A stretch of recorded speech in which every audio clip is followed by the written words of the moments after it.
اور پھر جو لوگ حج تمتع کرتے ہیں ان کو بہت سے اعمال میں، کچھ اعمال میں عذر کے طور پر معافی دی،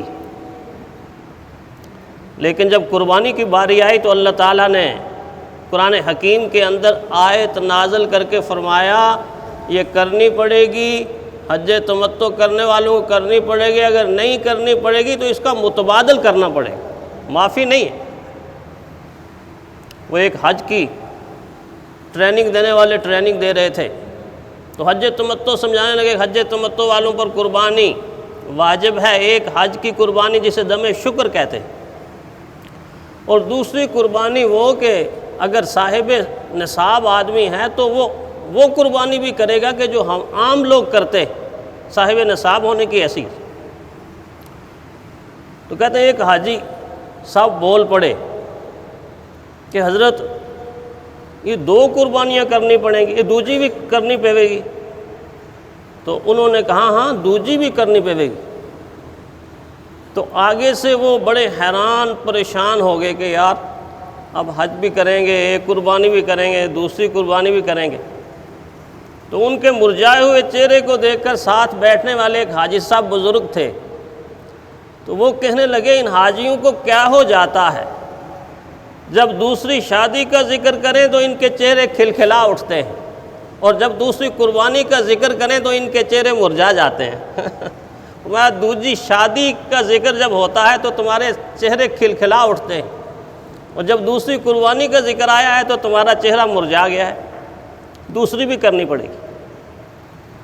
اور پھر اللہ تعالیٰ نے 2 آیتوں میں آج کی وہ مخلوق جو اپنے آپ کو دانشور سمجھتی ہے اور بڑا عقل مند سمجھتی ہے، اور عقل مند ہونے کے ساتھ ساتھ اس کا اظہار بھی کرتی ہے کہ جی غربا کی خدمت اگر کر دی جائے تو اس سے بہتر عمل تو اور کوئی ہے نہیں ہے، لہٰذا قربانی کا پیسہ اگر صدقہ کر دیا جائے، خیرات کر دیا جائے، غریبوں میں تقسیم کر دیا جائے تو کیا یہ اس سے بہتر نہیں ہے؟ بلکہ یہ اس سے بہتر ہے۔ جو اس طرح کا فلسفہ اس امت میں اجاگر کر کے پوری امت مسلمہ کو کنفیوز کر رہے ہیں، اللہ تعالیٰ نے قرآن حکیم کے اندر اس کا جواب دیا، 2 آیتوں میں اس کا جواب دیا ہے، اور 2 آیتوں میں اس کا جواب اس انداز سے دیا ہے کہ تمہاری بے وقوفی کی انتہا یہ ہے، تم کیا سمجھتے ہو کہ یہ قربانی غربا کے لیے نہیں ہے؟ یہ قربانی ہے ہی غربا کے لیے، ہے ہی غربا کے لیے۔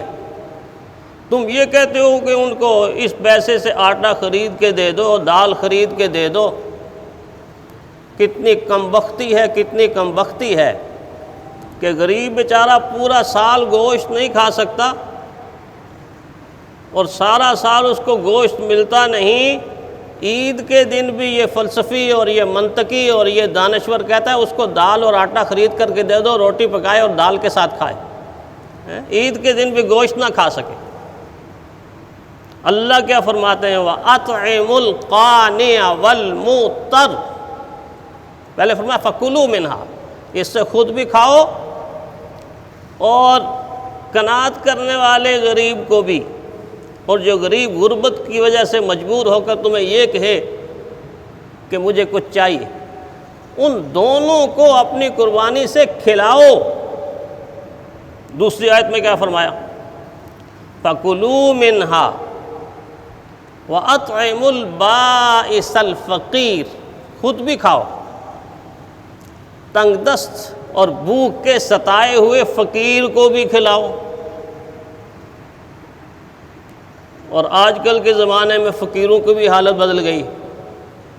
ایک بزرگ تھے، وہ فرمایا کرتے تھے کہ پہلے زمانے کے اندر فقیر اس کو کہا جاتا تھا، وہ فقیر کے لفظ کی وضاحت کرتے تھے، کہتے تھے فے سے فاقہ، جس کو فاقہ آ جائے، قاف سے قناعت، فاقے کے بعد قناعت اختیار کر لے، یہ سے یاد الہی، اللہ کی یاد میں مصروف ہو جائے، اور چوتھا لفظ فقیر کا ہے رے، فرمایا اس پر پھر اللہ کی رحمت برسنا شروع ہو جائے گی، اللہ کی رحمت برسنا شروع ہو جائے گی۔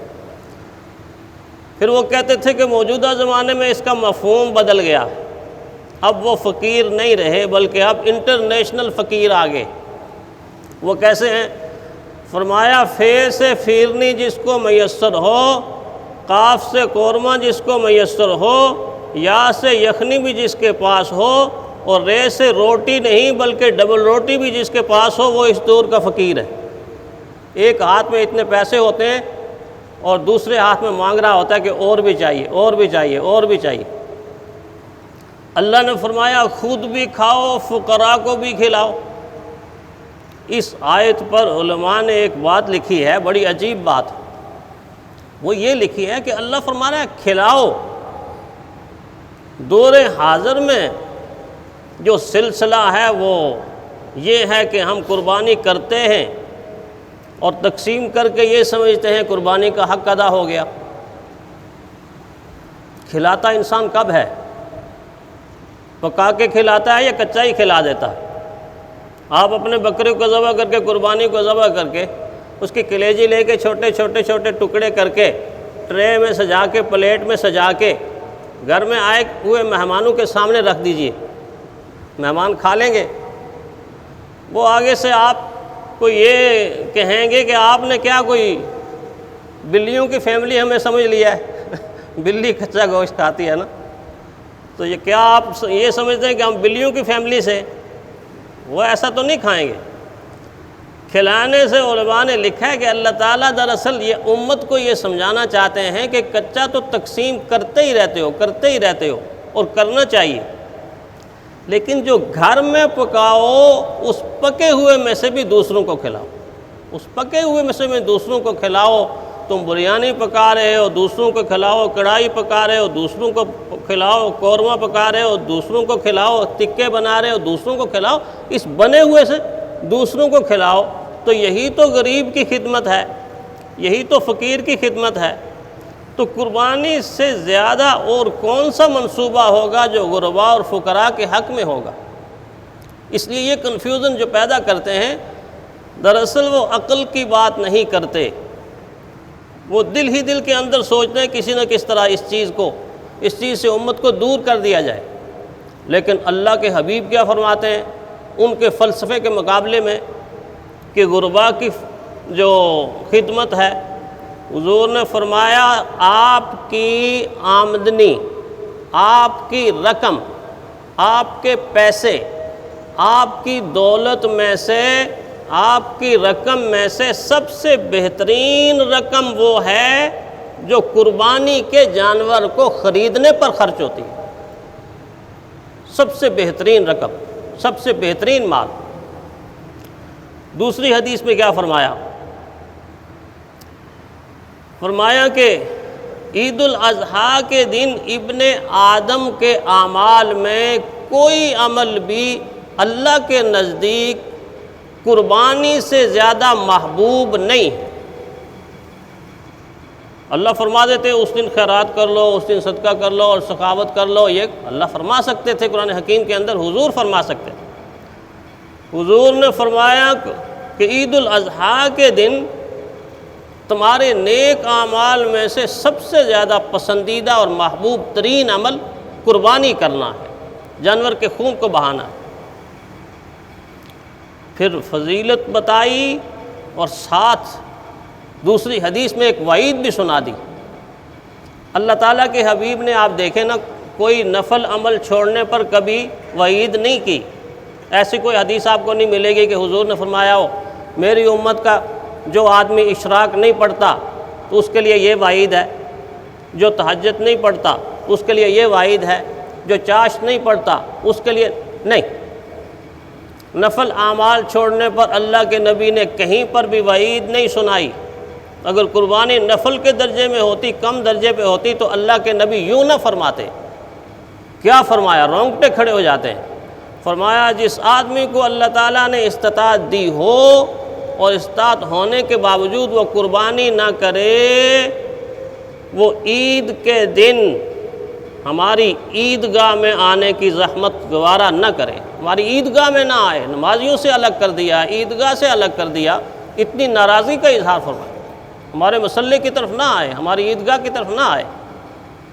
اور فرمایا اس کو معمولی نہ سمجھو، قربانی کے جانور کے خون کا قطرہ زمین پر نہیں لگتا کہ اس سے پہلے وہ خون اللہ کے ہاں مقبولیت حاصل کر لیتا ہے، یہ اللہ کے حبیب نے فرمایا، اس سے پہلے وہ خون اللہ کے ہاں مقبولیت کا درجہ حاصل کر لیتا ہے۔ کیا مطلب؟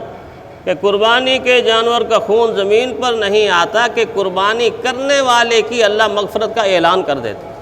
اور حضور نے یہ بھی فرمایا کہ قیامت کے دن یہ اپنے فاضل مادوں کو لے کر، سینگوں کو لے کر، اور جتنے مادے جو ہم کھانے پینے میں استعمال نہیں کرتے ان کو لے کر میدان محشر میں آئے گا اور اعمال نامے میں تل جائے گا۔ جتنی اخلاص سے انسان قربانی کرے گی اتنا ہی قربانی کے جانور کی سواری اس کو طاقتور ملے گی، لیکن جتنی بخیلی کرے گا اتنا ہی پھر قیامت کے دن نقصان بھی اٹھائے۔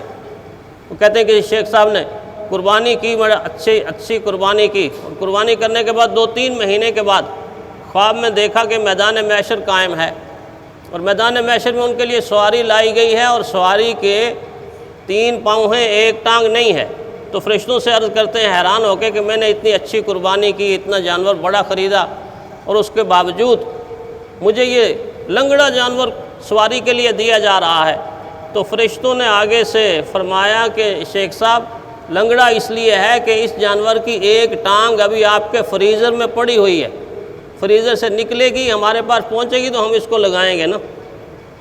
تو قربانی اس لیے نہیں کرنی کہ ہم فریزر کا پیٹ بھریں، اس لیے کہ فریزر کو بھوک نہیں لگتی، بھوک غریب کو لگتی ہے، فقیر کو لگتی ہے، انسانوں کو لگتی۔ تو بجائے فریزر کے پیٹ بھرنے سے ہم انسانوں کے پیٹ بھریں۔ مقصد ہی قربانی کا یہ ہے کہ دوسروں میں تقسیم کریں۔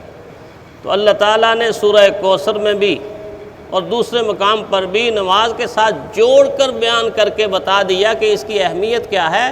اور دوسرا آپ دیکھ لیجئے، کسی عمل کو آپ لیں اور لینے کے بعد دیکھیں وہ قربانی سے خالی ہے ہی نہیں ہے۔ آپ کا ہر عمل قربانی کا ایک نقشہ پیش کرتا۔ نماز میں قربانی موجود ہے، روزے میں قربانی موجود ہے، حج کے ایک قدم میں قربانی موجود ہے، ہجرت میں قربانی موجود ہے، جہاد میں قربانی موجود ہے، سخاوت میں قربانی موجود ہے۔ ہر عمل کے اندر اللہ تعالیٰ نے کسی نہ کسی شکل میں قربانی رکھی ہوئی ہے۔ یہ اسی لیے رکھی ہوئی ہے کہ انسان اس قربانی کے فلسفے کو سمجھے اور قربانی کی اہمیت کو سمجھے، اور دل کے خلوص کے ساتھ ایسی قربانی کرے کہ اس کا ہاتھ چھری پر چلے اور ادھر سے اعلان ہو جائے، اے کرنے والے میں نے آپ کی بخشش کر دی، آپ کی مغفرت کر دی۔ اللہ تعالیٰ ایسی قربانیاں کرنے کی ہمیں توفیق عطا فرمائے۔ آخر الدعوانا الحمدللہ رب العالمین۔